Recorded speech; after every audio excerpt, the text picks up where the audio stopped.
Okay, picture this for a second. Imagine a composition that was written nearly 400 years ago. Now, imagine that exact same composition today, echoing in the hearts and minds of millions of people all over the globe every single day. I mean, it's literally happening right now.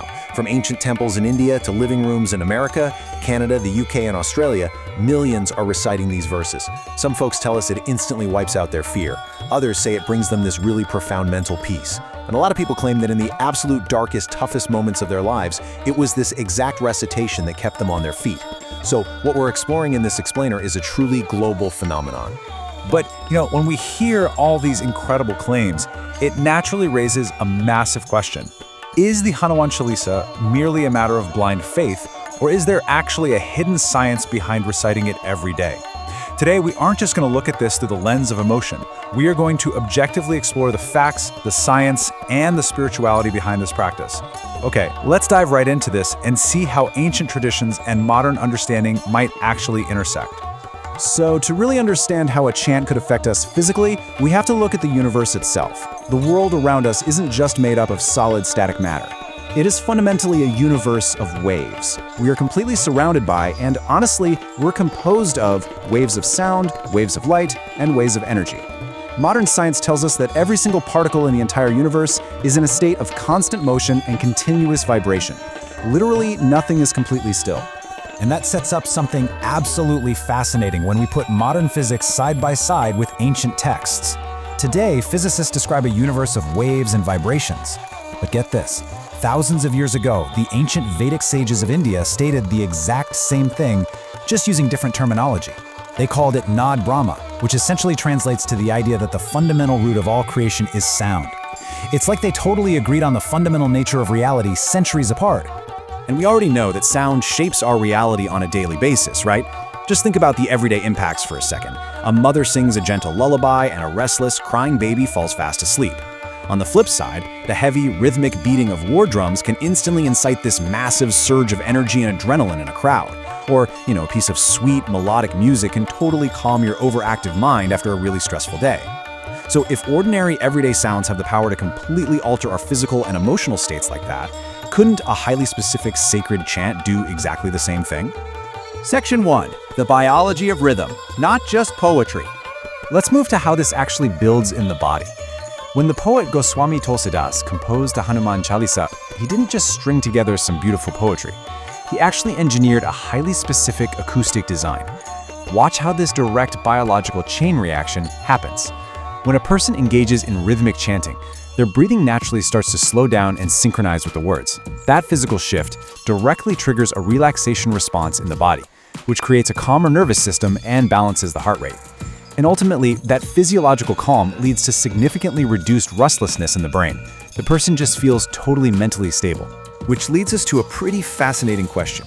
Is it merely a coincidence that millions of people are engaging in this exact nervous system calming rhythm daily? Or is it possible our ancestors understood the profound biological connection between sound, breath, and the mind centuries before modern neuroscience even existed? Section 2. Modern research. What does it indicate? Now, just to be completely objective here, science isn't out there measuring supernatural forces in a lab. But what it has proven, over and over again, are the measurable effects of this kind of practice. The data actually shows that regular repetition of a focused chant heavily reduces a person's perception of stress. Plus, it actively increases the brain's capacity to focus, and it directly aids in experiencing a deep state of mental peace. Why does that happen? Well, because when you force your mind to focus on just one continuous sound and one steady rhythm, you're effectively hitting the brakes on a wandering mind. It really all boils down to an incredibly simple equation. Less wandering equals less anxiety. When your mind stops constantly jumping back to yesterday's regrets or stressing out about tomorrow's worries, the anxiety naturally drops. And this simple, elegant mechanism is exactly why so many folks report experiencing this profound sense of mental lightness immediately after they finish reciting the Hanuman Chalisa. Section 3. From fear to courage, the psychology of belief. But hey, the rhythm is only half the story here. We also have to look at the psychology of Hanuman himself, who is basically the ultimate symbol of supreme courage, absolute loyalty, and unwavering self-confidence. The verses reinforce this psychology of courage. Take a look at these translated lines, for example. Ghosts and evil spirits do not come near. and destroys disease and removes all pain. When a person repeatedly hears and speaks these words, especially when they're right in the middle of a crisis, it awakens a really powerful internal feeling. It triggers that deeply comforting thought of, hey, I am not alone in this fight. A higher divine power is standing right beside me. So the crucial point is how beautifully these two perspectives actually align. Modern psychology dictates that positive belief structures and affirmations actively increase a person's mental strength and resilience. On the other hand, spirituality simply says that genuine faith defeats fear. Both frameworks, the scientific and the spiritual, perfectly explain why human beings are naturally drawn to the Chalisa during their darkest, toughest hours. Section 4. The Grand Convergence, Mindfulness and Devotion. And that brings us to what we might call the grand convergence. You see, a lot of people assume the power sits entirely in the literal translation of the words. But perhaps the greatest, most transformative impact of the Chalisa is actually how the act of chanting vigorously anchors you right to the present moment. Think about how this works across different disciplines. Modern psychology uses mindfulness, which is training the brain to be free from past pain and future anxiety by focusing on the present. The ancient tradition of Sanatana Dharma uses bhakti, which is devotion and complete surrender to a higher power, which also anchors the mind. The vocabulary is completely different, right? But the ultimate destination, mental peace, is completely identical. What's really surprising here is how clearly this synthesis emerges when we step back and look at the big picture.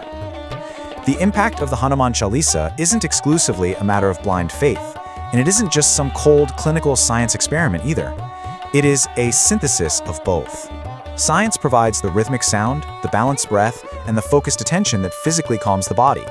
Spirituality provides the devotion, the faith, and the internal strength that totally fortifies the mind. So, the true secret of the Chalisa? It lies right in the middle, sitting at the magnificent intersection of these two worlds. Which leaves us with this final, truly powerful thought from our source material today. The greatest miracle may not be lifting a mountain, but throwing out the fear sitting inside the human mind. Perhaps the most profound science of all isn't found under a microscope or locked away in a laboratory. Perhaps it's found in that unshakable peace a devotee experiences right in the quiet of their own heart. Definitely something to think about the next time you hear those ancient words echoing through the world.